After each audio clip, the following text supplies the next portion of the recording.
വിവിധ വിദ്യാലയങ്ങളിൽ പതിറ്റാണ്ടുകൾ സേവനം ചെയ്ത് ചെറുവത്തൂർ ഉപജില്ലയിൽ നിന്നും 15 പ്രധാനാധ്യാപകർ പടിയിറങ്ങുന്നു. ഹെഡ്മാസ്റ്റേഴ്സ് ഫോറം ചെറുവത്തൂർ ഉപജില്ലാ കമ്മിറ്റിയുടെ നേതൃത്വത്തിൽ അധ്യാപകർക്ക് യാത്രയയപ്പ് നൽകി. കുരുന്നുകൾക്ക് അക്ഷരം പകർന്നേകി സർവീസിൽ നിന്നും വിരമിക്കുന്ന ചെറുവത്തൂർ ഉപജില്ലാ പരിധിയിലെ 9 വനിതാ അധ്യാപകർക്കും 6 പുരുഷ അധ്യാപകർക്കുമാണ് യാത്രയയപ്പ് നൽകിയത്. ആയിറ്റിയിൽ നടന്ന യാത്രയയപ്പ് ചടങ്ങ് കാസർഗോഡ് ജില്ലാ പഞ്ചായത്ത് പ്രസിഡന്റ് സാബു എബ്രഹാം ഉദ്ഘാടനം ചെയ്തു. കാരണം ഒരു റൊട്ടീൻ പ്രക്രിയയായിരിക്കും യഥാർത്ഥത്തിൽ നമ്മൾ സർക്കാർ സർവീസിന്റെ ഭാഗമായി ഇപ്പോൾ AE ഓഫീസിലൊക്കെ ജീവനക്കാരായിട്ടുള്ള ആളുകൾ അവരെന്താ വെച്ചാൽ ആ ജോലി ആരംഭിക്കുന്നത് മുതൽ അവരുടെ ആ പ്രൊഫഷൻ തീരുന്നത് വരെയുള്ള കാലത്ത് ഒരേ കാര്യമാണ് ചെയ്യുക. യഥാർത്ഥത്തിൽ അധ്യാപകരെ സംബന്ധിച്ച് പഠിപ്പിക്കുന്ന ചിലപ്പോൾ ഒരേ കാര്യമായിരിക്കാം, പക്ഷേ പഠിക്കുന്നതിന് വേണ്ടി വരുന്ന കുട്ടികൾ വ്യത്യസ്തരായിട്ടുള്ള ആളുകളായിരിക്കാം.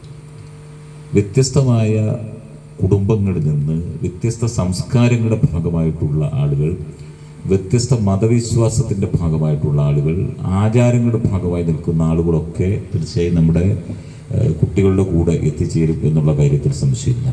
15 പ്രധാനാധ്യാപകർക്ക് ചടങ്ങിൽ ഉപഹാരം സമർപ്പിച്ചു. ഉപജില്ലാ വിദ്യാഭ്യാസ ഓഫീസർ രമേശൻ പുനത്തിരിയൻ അധ്യക്ഷത വഹിച്ചു. Cheruvathur BPC VV Subramanian, headmasters forum convener PK Muralikrishnan, AO office senior superintendent K Vijesh, T Vilasini തുടങ്ങിയവർ സംസാരിച്ചു. News bureau Trikaripur.